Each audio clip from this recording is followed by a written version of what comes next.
The park manager kicked a dented toolbox away from the trailer steps. "No rent, no water," he said. Then he locked the main valve. The young man did not argue. He only asked for the shut-off notice in writing. Plumber Renee Carter had come to repair a neighbor's sink. She saw the manager leave and crossed the muddy lot. "You can't cut water without proper notice," she said. Then she reopened the valve and fixed the broken line herself. The stranger watched her test the pressure. "That pipe failed because the park used the wrong coupling," he said. Renee looked up. His clothes were worn, but his explanation was precise. Why did a homeless man know commercial plumbing standards? "Before we continue, tell us this. Would you help someone when the whole neighborhood had already judged him?" Renee was 38 and owned Carter Plumbing in Tulsa, Oklahoma. She had started the business after leaving the army 8 years earlier. The work was hard, but it was hers. She also cared for her father, Walter, whose bad knee made stairs difficult. Between medical appointments and overdue invoices, Renee had little patience for wealthy people pretending problems were simple. The man introduced himself as Miles Grant. He said the trailer belonged to an old friend who had disappeared after losing his job. "You staying here alone?" Renee asked. "For a few weeks. This place barely has heat." "I noticed." That was sarcasm. "I noticed that, too." His smile caught her off guard. Renee crawled beneath the trailer and found 2 cracked fittings. Miles held the flashlight without getting in her way. Most customers either hovered or disappeared. He listened. When she asked for a half-inch wrench, he handed her the correct tool immediately. "You've done this before," she said. "Not exactly. That answer usually means yes. It means I've watched people who know what they're doing." Across the lot, park manager Dean Hollis stood beside a white pickup. He watched Renee replace the fittings and write down the serial numbers.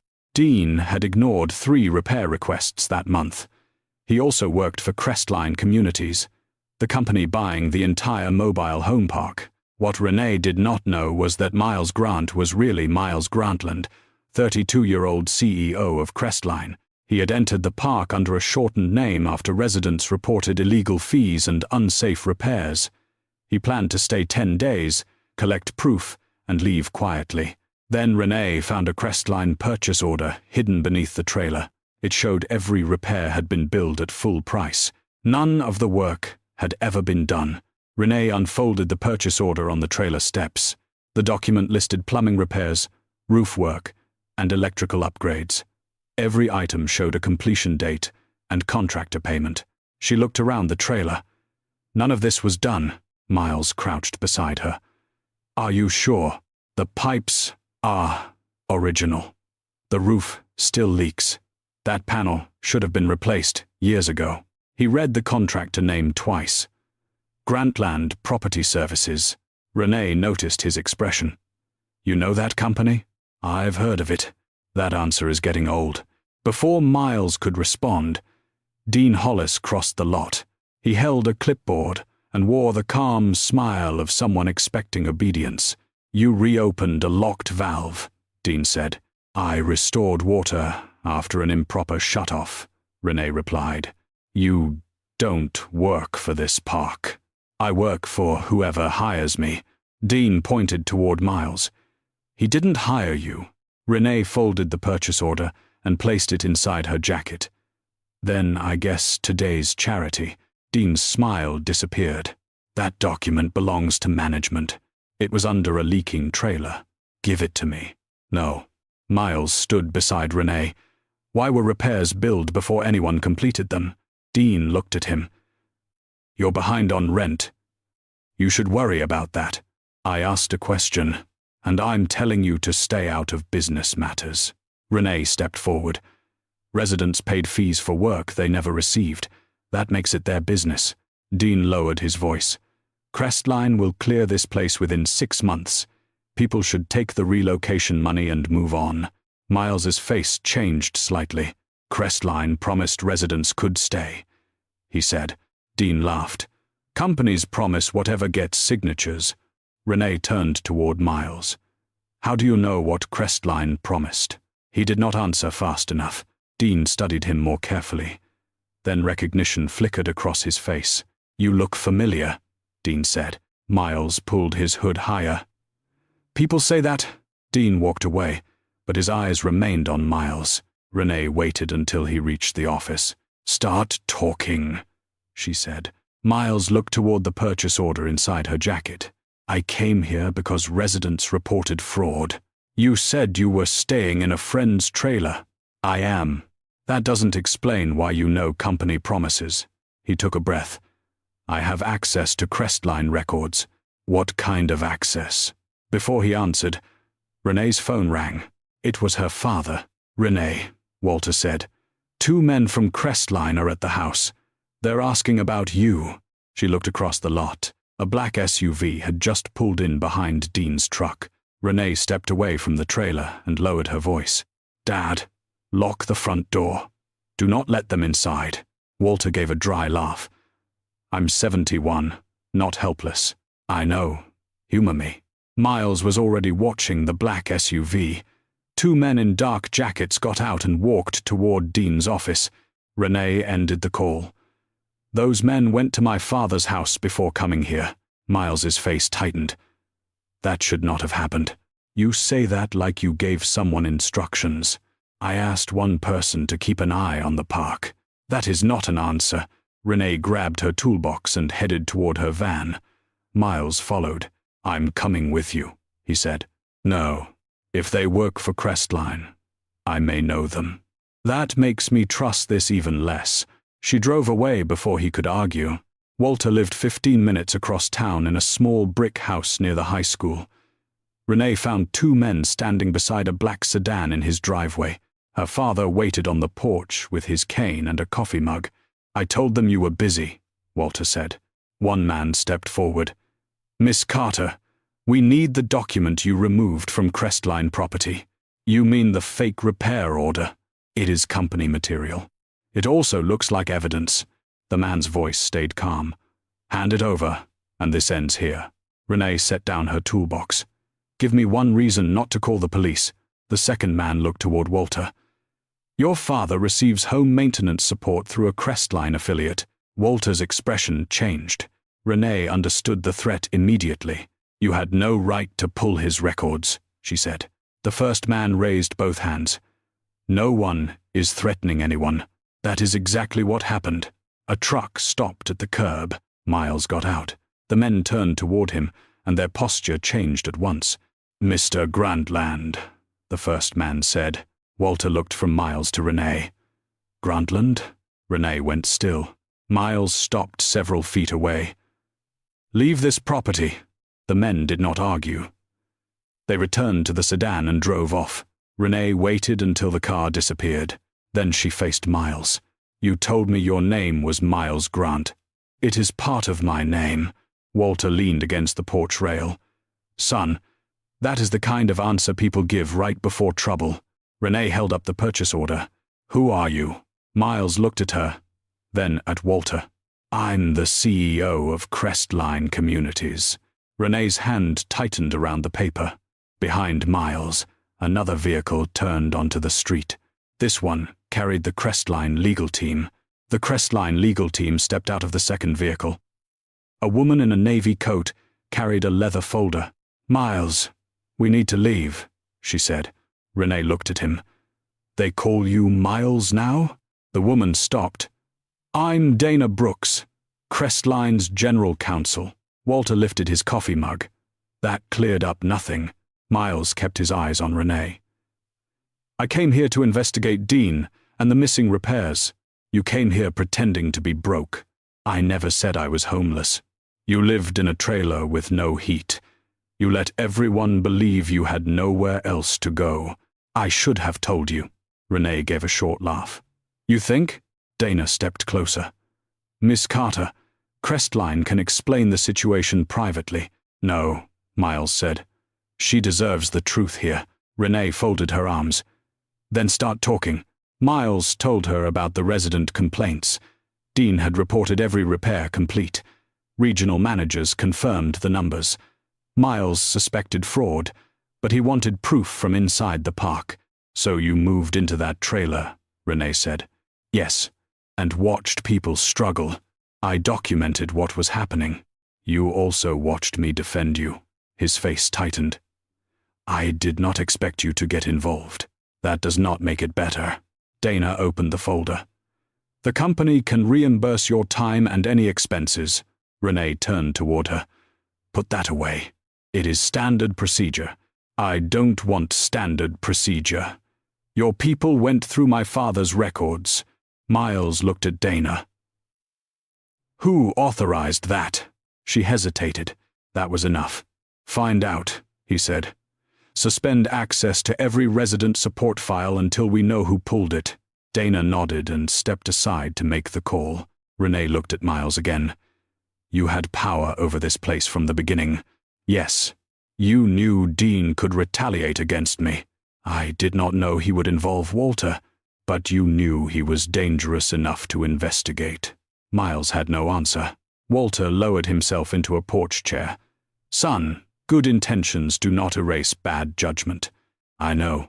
Renee held up the fake repair order. You didn't give me a choice, she said. You made me part of your investigation without telling me. You're right. I cared about the man in that trailer. Now I don't know which parts were real. All of them. Except the part where you owned the trailer, the park, and half the problem. Miles looked down. Renee handed the document to Dana. Make copies. Give one to the police. Then she faced Miles. Do not come to my house again unless I ask. He nodded. I'll respect that. For once, he did not try to explain more. By noon, Tulsa police had copies of the fake repair order. Dana also found the access log for Walter's file. Dean had opened it twice. A regional manager named Paul Mercer had downloaded the same record that morning. Miles read the report in silence. He used my father's information to scare me, Renee said. Yes, and your company gave him access. Yes. She appreciated that he did not hide behind legal language. Miles suspended Dean and Mercer immediately. He also ordered every unfinished repair at the park inspected by an outside contractor. Dana lowered her voice.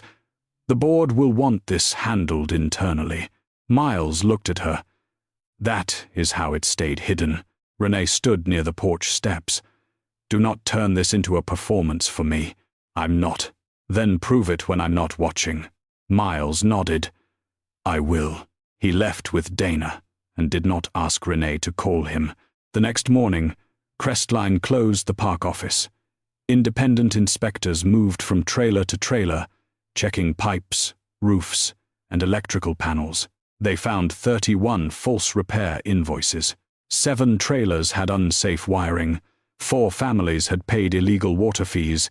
1 elderly resident had been charged twice for a furnace that still did not work. Renee helped the inspectors identify plumbing failures. She refused payment from Crestline and billed only the residents who had originally hired her. Walter watched her load tools into the van. You're still angry, he said. I should be. I didn't say you shouldn't. Renee closed the van door. He let me believe he needed help. He did need help, not the kind I thought. Walter nodded. That difference matters. At the park, residents gathered near the mailboxes. Some praised Miles for exposing the fraud. Others blamed him for not seeing it sooner. Renee agreed with both sides. Miles appeared only once that week. He stood before the residents, without security beside him. I failed to protect this community, he said. I did not order these actions, but I led the company that allowed them. A man near the back shouted, Are you closing the park? No, Miles replied. No leases will be cancelled during the investigation. Another resident asked about relocation fees. You will receive independent legal guidance before signing anything. He made no promises about Renee.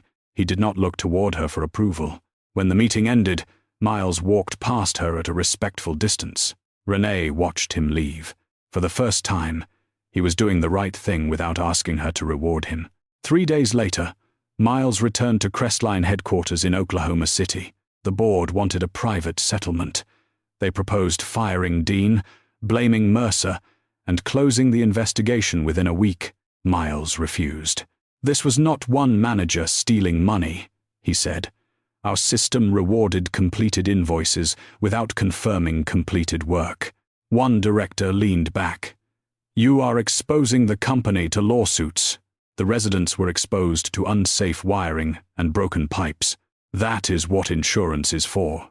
Miles closed the report. "Insurance does not excuse negligence." The board approved an independent audit after a tense vote. Miles also removed regional managers' access to resident medical and support files. He did not call Renee. In Tulsa, Renee spent her days replacing damaged lines across the park. Residents brought her coffee, homemade biscuits, and more advice than she needed. Walter helped from a folding chair beside her van. "You keep checking your phone," he said. "I'm checking supply prices." "Of course." Renee tightened a valve. "He lied to me." "He did. He also accepted responsibility. That does not erase the lie." She looked at her father. "You're being unusually balanced." "I'm old. We save energy by being right the first time." Renee laughed despite herself.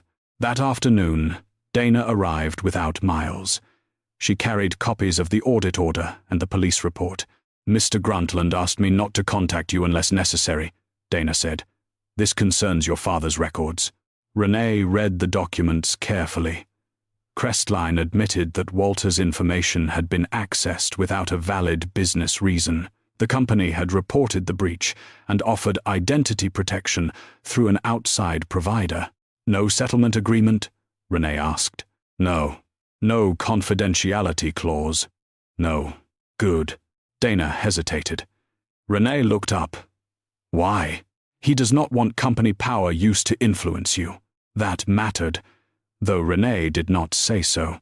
Later that evening, Miles sent one short message. "I was wrong to involve you without your consent. I will respect the distance you asked for." Renee read it twice. She did not reply. An apology could name the harm. It could not remove it. Miles understood that now. The question was whether he would keep doing the right thing after silence replaced hope. The independent audit lasted 7 weeks. It found more than false repair invoices. Crestline managers had pressured residents to sign relocation forms they did not understand. Several documents listed deadlines that were never approved. Miles released the findings to residents before the board reviewed them. Dana warned him the decision could destroy a major development deal. "People signed those forms because they trusted our name," Miles said. "They deserve the truth before investors do." The board cancelled his authority over the Tulsa project. Another executive was appointed to protect the purchase. Miles responded by placing the mobile home park under independent oversight. No sale, eviction, or rent increase could happen during the investigation. The move cost Crestline its development partner. It also cost Miles support from his uncle, who had helped him become CEO. "You are risking the family business for one run-down property," his uncle said. Miles shook his head. "I'm risking my position because the company harmed people." Back in Tulsa, Renee heard about the failed deal from Mrs. Alvarez. She had lived in the park for 18 years and led the new residents committee. "He gave us voting seats," Mrs. Alvarez said. "Nothing changes without resident approval now." "Is that permanent?" Renee asked. "It will be if the board signs next month." Renee checked the paperwork herself. The committee had real authority. Crestline could not remove members without cause. Miles had not chosen the residents. They elected each other. That difference mattered. Walter noticed Renee reading the agreement at dinner. "You still think about him," he said. "I think about whether the changes will last." That is a safer answer. It is also true. A week later, Renee attended the first resident oversight meeting. She went as a plumber, not as Miles's guest. Miles joined by video from Oklahoma City. He answered questions for nearly 2 hours. Residents challenged him about rent, repairs, and privacy. He did not become defensive. When Mrs. Alvarez asked whether he expected gratitude, Miles paused. "No," he said. Basic safety was always your right. We failed to provide it. Renee watched his face on the screen. He never searched the room for her reaction. For the first time, she believed he was changing without using that change to reach her. In late May, a storm tore through Tulsa. Heavy rain flooded the mobile home park. Water rose around 3 trailers, including Mrs. Alvarez's home. Renee arrived before sunrise with 2 pumps and a truck full of fittings. Walter stayed home, but called every hour to remind her not to lift alone. Crestline sent a contractor by noon. The contractor refused to begin without written approval from corporate. He also wanted residents to sign damage waivers. Renee took one look at the forms. Nobody signs that. The contractor shrugged. Then nobody gets repairs today. Miles joined the emergency call from Oklahoma City. He listened as the residents explained what was happening. Then he made a decision. Cancel the contractor, he said. The residents will choose the repair teams. A board member warned him that outside crews would cost more. Miles did not hesitate. Then we pay more. Renee expected him to assign her company. He did not. Instead, the residents' committee selected 3 local contractors through an open vote. Carter Plumbing received only the work Renee's crew could handle safely. The payment went through the same public process as every other bid. Renee noticed that, too. By evening, the water had stopped rising. Mrs. Alvarez's electricity was shut off before the flooded wiring caused a fire. Miles arrived after dark in a plain rental car. He wore boots and carried cases of bottled water. Renee met him near the community room. You could have sent someone, she said. I did. They brought the wrong forms. That isn't what I meant. I know. He set the water inside and stepped back. Renee looked at him. You did not give my company special treatment. No. You could have. Yes. Why didn't you? Because helping you without your permission would still be control. The answer stayed between them. Miles looked toward the flooded trailers. I'm sorry this happened. So am I. I should have known the drainage plan was outdated. You should have. He accepted that, without defending himself. Before leaving, Miles handed the emergency coordinator a written promise. Crestline would cover temporary housing for displaced residents. The residents, not the company, would choose where they stayed. Renee watched him walk back into the rain.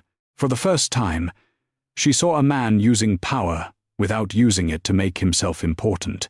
1 month later, Crestline's board met to decide the park's future. Several directors wanted to sell the property immediately. The failed development deal had already cost the company millions. Miles argued for permanent resident control. The committee should approve every major change, he said. That includes rent increases, redevelopment, and relocation. One director shook his head. You want tenants to control company property. I want residents to control decisions that can destroy their homes. His uncle leaned forward. This is personal now. You are making business decisions because of that plumber. Miles did not look away. Renee showed me what our company ignored. But this policy is not about earning her forgiveness. The board scheduled a final vote for noon. In Tulsa, Renee watched the meeting from the park's community room. Mrs. Alvarez sat beside her. Walter joined through a video call from home. Before the vote, residents were allowed to speak. Mrs. Alvarez described the false charges and broken promises. Then, Renee stepped toward the microphone. I'm not here to praise Miles Grantland, she said. He lied about who he was. He involved me in an investigation without my consent. Miles listened without interrupting, but he also stopped protecting his position when the truth became expensive. That matters. A director asked whether Renee trusted him now. She took a moment before answering. I trust the changes because residents can enforce them. Personal trust is a different question. The final vote passed by 1 seat. The park would remain open. Residents gained permanent oversight rights. Crestline could not sell or redevelop the property without a public vote. Miles kept his job, but the board reduced his authority over community properties. An independent officer would approve future decisions. He accepted every condition. After the meeting, Renee found him outside the community room. He stood alone near the repaired water line. "You could have lost everything," she said. "Not everything." She understood what he meant, but did not let him avoid the harder truth. "You still lied to me." "Yes, and I still don't know if I can trust you completely." "I understand." Renee looked toward the trailer where they had first met. "Would you like coffee tomorrow?" she asked. "No hidden names, no company business." Miles gave a small smile. "I'd like that."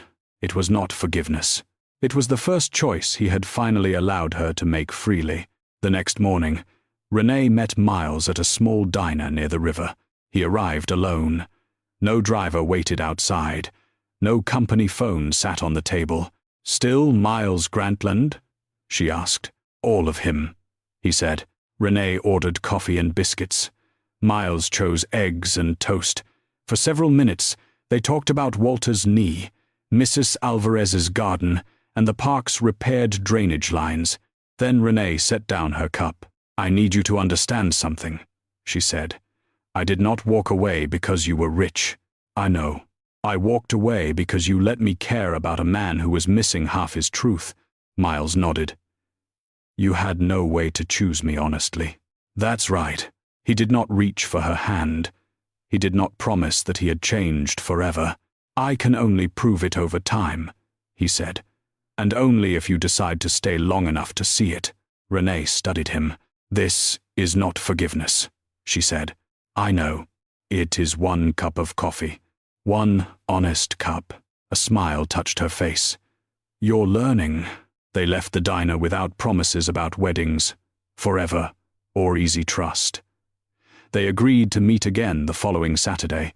Outside, morning traffic moved past them, ordinary and unhurried. Miles had entered the trailer park to uncover other people's failures. Renee taught him that honesty begins when hiding stops. Do you think Miles earned another chance? Share your thoughts and stay with us for more heartfelt stories.